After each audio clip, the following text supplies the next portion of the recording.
Hi friends, അസ്സലാമു അലൈക്കും. നമസ്കാരം. ചിക്കി കിച്ചണിലേക്ക് എല്ലാ കൂട്ടുകാർക്കും സ്വാഗതം. ഇന്ന് ഞാൻ ക്രിസ്മസ് സ്പെഷ്യലായിട്ട് നല്ലൊരു വട്ടയപ്പത്തിൻ്റെ റെസിപ്പി ആയിട്ടാണ് വന്നത് കേട്ടോ. അടിപൊളി ടേസ്റ്റ് ആയിട്ട് നല്ല പഞ്ഞി പോലത്തെ വട്ടയപ്പമാണ്. അപ്പോൾ എല്ലാവരും ഒന്ന് ട്രൈ ചെയ്ത് നോക്കുക. ഞാൻ ബനാന വെച്ചിട്ടുണ്ടാക്കിയൊരു വട്ടയപ്പമാണ് കേട്ടോ.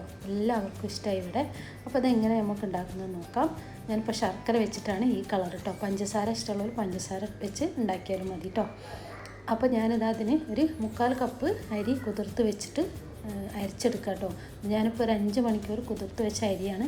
അത് ഞാൻ കഴുകി മിക്സിയിലേക്ക് ഇട്ട് കൊടുത്തിട്ടുണ്ട്, വലിയ ജാറിലേക്ക്. അതിലേക്ക് ഒരു 3 ടേബിൾ സ്പൂണ് നമ്മളെ ചോറ്, സാധാ ചോറിൽ നമ്മളെ വീട്ടിലേക്ക് വെക്കുന്നത്, അതൊരു 3 ടേബിൾ സ്പൂൺ ഇട്ട് കൊടുക്കുക. പിന്നെ ഒരു 1/2 കപ്പ് തേങ്ങ ഇട്ട് കൊടുക്കുക.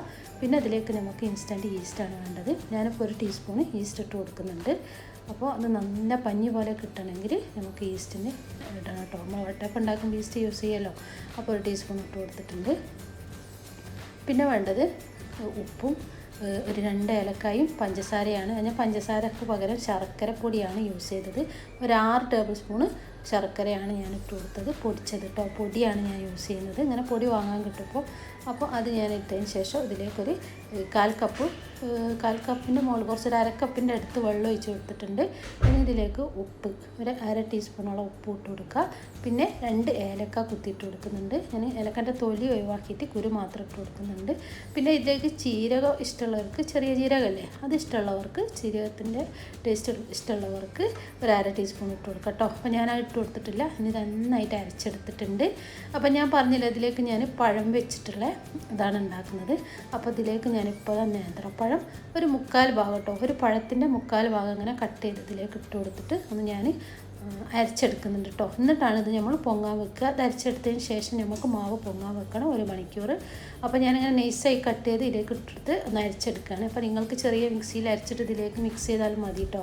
അപ്പോൾ അതാ ഞാനത് അരച്ചൊരു പാത്രത്തിൽ വെച്ച് പൊങ്ങാൻ വെച്ചതിന് ശേഷമുള്ള അത് നന്നായിട്ട് പൊങ്ങിയിട്ടുണ്ട് നമ്മളെ മാവ്, വട്ടയപ്പത്തിൻ്റെ മാവ്. അപ്പോൾ ശർക്കര വെച്ചിട്ട് നല്ല ടേസ്റ്റ് ഉണ്ടായിരുന്നു. എല്ലാവരും ഒന്ന് ട്രൈ ചെയ്ത് നോക്കി. പഴപൊടി വരുമ്പോൾ നല്ല ടേസ്റ്റാണ്. അപ്പോൾ ഞാൻ ഈ പാത്രത്തിലാണിത് സ്റ്റീം ചെയ്തെടുക്കുന്നത്. അപ്പോൾ അതിൽ ഞാൻ കുറച്ച് നെയ്യ് തടവിട്ടുണ്ട്. ഇനി ഞാനതിൽ ഒരു 1/4 ഭാഗം ഒഴിച്ചാൽ ചെറിയ കട്ടിയിൽ കിട്ടും. ഞാൻ അതിൻ്റെ കുറച്ചുകൂടി മുകളിലോട്ട് ഒഴിച്ച് കൊടുത്തിട്ടുണ്ട്. 2 വട്ടയപ്പത്തിനുള്ളൊരു മാവാണ് എനിക്കുണ്ടായത്. ഞാൻ 1/4 കപ്പ് എടുത്തിട്ട്. അപ്പോൾ നമുക്കിതിനി സ്റ്റീം ചെയ്തെടുക്കാം. ഞാൻ വെള്ളം വെച്ചിട്ടുണ്ട്, നന്നായിട്ട് വെട്ടി തിളക്കുന്നുണ്ട്. അതിലൊരു റിങ് വെച്ചിട്ടുണ്ട് ഞാൻ. ഇനി ഇത് ഒരു 25-20 മിനിറ്റ് ഒന്ന് സ്റ്റീം ചെയ്തെടുത്താൽ മതി. ഒരു 5 മിനിറ്റ് കഴിയുമ്പോൾ നമ്മൾ ചെറിയ വേവാകുമ്പോൾ നമുക്ക് പഴം നുറുക്കിയതും കുറച്ച് മുന്തിരിയും ഇട്ട് കൊടുക്കാം. കിസ്മിസില്ലേ, അത് ഇട്ട് കൊടുത്താൽ നല്ല ടേസ്റ്റ് ആട്ടോ. ഇനി വേണമെങ്കിൽ അണ്ടിപ്പരിപ്പൊക്കെ ഇട്ട് കൊടുക്കുക ഇഷ്ടമുള്ളവർക്ക്. ഞാനിപ്പോൾ കിസ്മിസും പഴം ഇങ്ങനെ വട്ടത്തിൽ അരിഞ്ഞതും ഒന്ന് മുകളിൽ ഇട്ട് കൊടുക്കുന്നുണ്ട്, ഒരു ഡെക്കറേഷന് വേണ്ടിയിട്ട് കേട്ടോ. ആ പഴം ഇങ്ങനെ വട്ടത്തിൽ കാണുമ്പോൾ നല്ലൊരു ഭംഗിയാണ്. ഇത് ബനാനൻ്റെ വട്ടയപ്പല്ലേ. അപ്പോൾ എല്ലാവരും ഒന്ന് ഇങ്ങനെ ട്രൈ ചെയ്ത് നോക്കിയിട്ടോ. ബനാന വെച്ചിട്ട് നല്ല ടേസ്റ്റാണ്. ഈ പ്രാവശ്യത്തെ ക്രിസ്മസിന് ഇങ്ങനത്തെ വട്ടയപ്പൊക്കെ ഉണ്ടാക്കി നോക്കി. അപ്പോൾ അടിപൊളി ടേസ്റ്റ് ഉണ്ടായി, നല്ല പഞ്ഞി പോലെ ഉണ്ടായിരുന്നു. അപ്പോൾ ഇവിടെ 2 ഉണ്ടാക്കിയിട്ട് അപ്പോൾ തന്നെ വൈകിട്ട് തീർന്നിട്ടുണ്ട്. അപ്പോൾ എല്ലാവരും ഒന്ന് ട്രൈ ചെയ്ത് നോക്കുക. ഞാൻ എന്താ ഫോയിൽ വെച്ചിട്ട് ആവി കയറ്റിയെടുത്താട്ടോ. അല്ലാണ്ട് അതിലേക്ക് വെള്ളം വീഴുമ്പോൾ അങ്ങനെ അരിഞ്ഞിട്ട് നിൽക്കും മുകൾ ഭാഗം. ഇങ്ങനെ ആകുമ്പോൾ വെള്ളമൊന്നും വീഴില്ല. അപ്പോൾ അതാ 20 മിനിറ്റ് കഴിഞ്ഞ് ഞാനത് പുറത്തൊക്കെ എടുത്തിട്ട് ചൂടാറിയതിന് ശേഷമാണ് ഞാൻ ഇതിൽ നിന്നും എടുത്തത് കേട്ടോ. ഈ പാത്രത്തിൽ നിന്നും എടുത്തത്. പിന്നെ കട്ട് ചെയ്തെടുത്തതാണ്. നല്ല പഞ്ഞി പോലെ ഉണ്ടായിരുന്നു, പോലെ ചൂടുണ്ടായി. അപ്പോൾ ഞാനിത് കുറച്ച് കഴിഞ്ഞ് തണുത്തതിന് ശേഷം ഞാൻ കാണിച്ചു തരാം എടുത്ത് മാറ്റുന്നത്. അപ്പോൾ അതാ ഞാൻ തണുത്തതിന് ശേഷം മാറ്റിയെടുക്കുകയാണ്. ഒരു പ്ലേറ്റിലേക്ക് മാറ്റിയിട്ട് കട്ട് ചെയ്ത് കാണിച്ചു തരാം. ഇതിൻ്റെ സോഫ്റ്റും ഇതിൻ്റെ കട്ടി കണ്ടില്ലേ, ഈ രീതിയിലാണ് എനിക്ക് കിട്ടിയത്. അപ്പോൾ എല്ലാവരും ഒന്ന് ട്രൈ ചെയ്ത് നോക്കുക. നല്ല പഞ്ഞി പോലെ ഉണ്ട്. അപ്പോൾ എല്ലാവർക്കും ഇഷ്ടപ്പെടും. നമ്മളെ ബനാന മുകളിൽ നല്ല ആവിയേറി വന്നിട്ടുണ്ട്.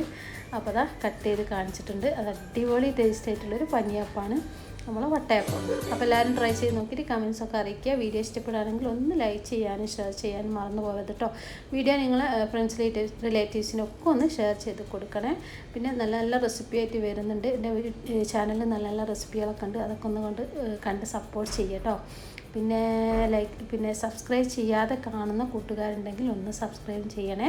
എന്ന് ഞങ്ങളെ സപ്പോർട്ട് ചെയ്ത് ചെയ്യുക. എന്നാലേ ഞങ്ങൾക്ക് വീണ്ടും വീഡിയോ ഇടാനുള്ളൊരു പ്രചോദനം ഉണ്ടാവുള്ളൂ.